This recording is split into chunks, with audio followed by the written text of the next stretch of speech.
Hi there. So, here I am in the driveway.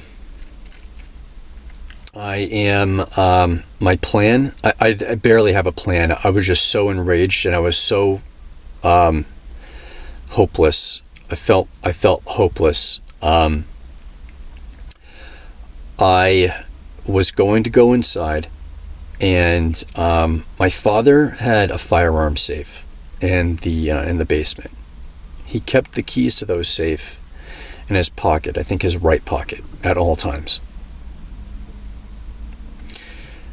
My plan was to go upstairs and get those keys from him and open up that safe and grab one of those and just take it with me. I didn't want to use it, and I likely wasn't going to, but I wanted to have it with me just in case things got so bad that I had to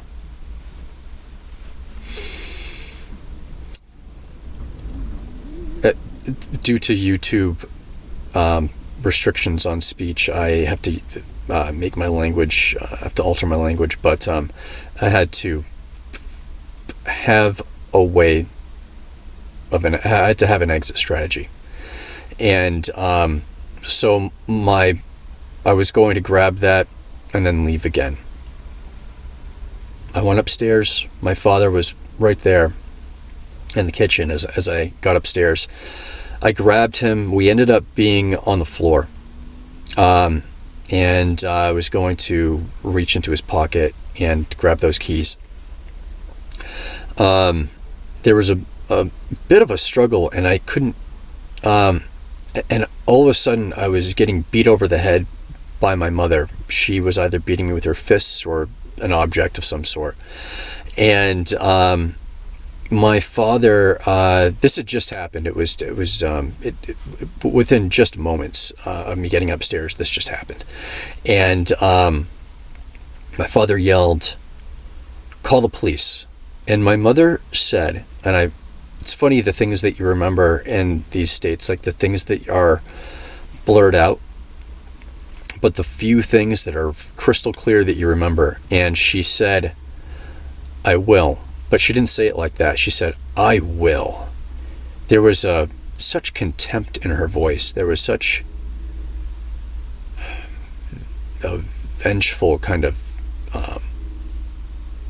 an eagerness to, I felt, do me harm. And as she made her way so she had been hitting me over the head with something, she made her way toward the bedroom, which was where the nearest telephone was, down the hallway into the bedroom on the right. I went to go, I thought my father had clasped my wrists in his hands, and I was going to get away from him and get to her before she could get on the phone to call the police. And I looked down, but it was my hands that were around his wrists. I was binding his wrist with my hand. And I looked down and looked up, and we both looked into each other's eyes at this very moment. And I was bewildered by seeing that I thought he had me, and I don't know what he was thinking. He had an expression of sort of disbelief on his face. And so I got to so I got away because he didn't have me. And I walked down or ran or got very quickly to my mother, and I pushed her away from. She might have even fallen on the floor. Didn't hurt her, but I didn't want her to get to that telephone. And then I corralled her toward my father, got them together, and pushed them both onto the couch. So now they're both sitting on the couch.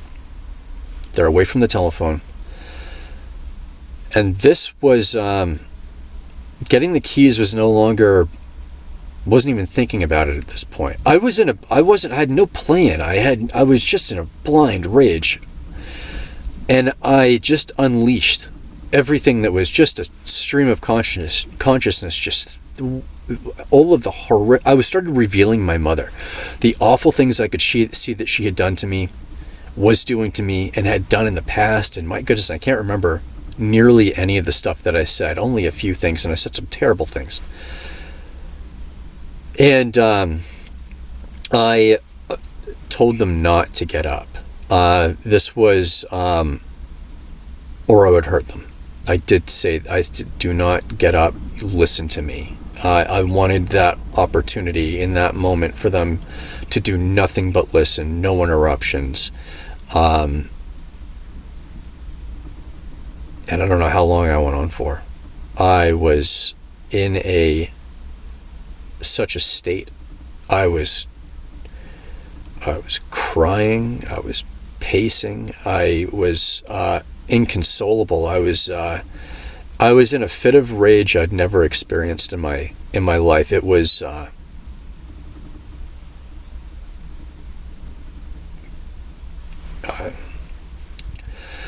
so. While I was revealing these things about my mother, and some of the stuff went back years, my parents were sitting side by side on the couch, and they were looking at me, so they couldn't really see the expressions on each other's faces. But my mother's expression on her face, she was looking at me, and it was of hatred. It was pure hatred, and I don't know if I was thinking it at the time, but in retrospect, after, I thought, if the roles were reversed and if it were someone that I loved, and they had this impression of me that I was doing things intentionally to harm them, and let's say they were all wrong about it. Let's say I was all wrong about all these things that I was saying. Because I can't be certain about any of this, I suppose. I've just been trying to put pieces of a puzzle together to try to formulate the most likely picture. I would never feel hatred toward. If I loved that person, I would want to, at the appropriate time, let them know that these things that they thought that I was doing, I never intentionally was doing these to hurt them. And if they were mistakes or whatever, I couldn't imagine having that expression on my face. It's that expression on her face that makes me think that it was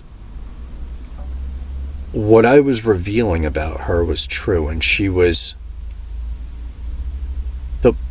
her mask had been taken away, and if my father was paying attention, would see it. I doubt he was. He was so,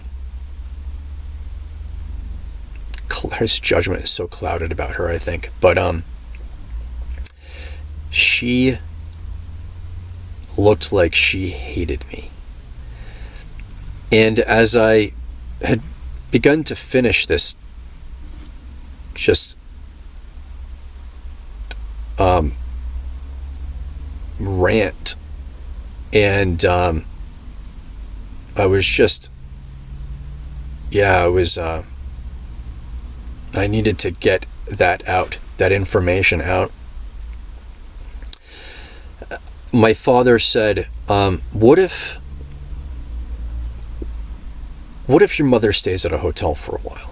What if we get her out of the house for a bit so you can have some, so I don't know, I'm paraphrasing, but this is essentially what the message was. Let's remove you guys from each other. You can stay here. Your mother will go to a hotel, and would that be helpful? And I said yes. So they got up, they left, they got in the car, and I think I just sat on that couch. I was exhausted, and I was in shock, I think. And not too long after, the cops rolled up. I think I saw them pull up, and my parents' car was parked about 2 houses down, pointed toward the house. It was around a bend in the street. And saw it was two officers, and they came up to the door, and I thought it was all over, and I wasn't going to go with them. I was still very afraid of going to a mental health facility at this point, and I didn't need it. I just needed to be. I knew I could get better on my own. I just needed to. I needed the ability to do that, and they were stopping me from doing that. I let the police in, and these two officers were not what I was expecting. I've dealt with a lot of police over the course of my lifetime, and generally they tend to exacerbate situations. They're not good at listening. These two officers were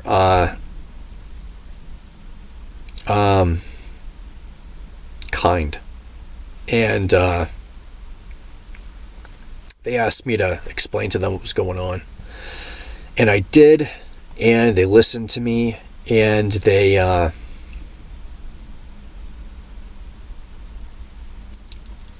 didn't. They just said I couldn't stay there, and so they let me gather up some things. I gathered up a handful of things that I needed, and I left. I shook their hands. I was very. I was so overwhelmed with gratitude that they listened to me. I got into my truck, and I pulled away, and I saw my parents, and they were still parked in the same spot that they had been when they stayed in the same spot. And I parked, and I took a look at them from looking out the back of my truck, and I pulled away. It was the last time I was there at that house, and I made my way back to my apartment.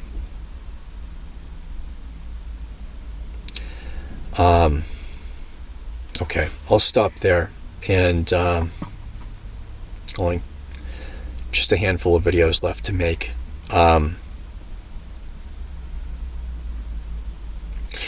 I'll see you in the next video.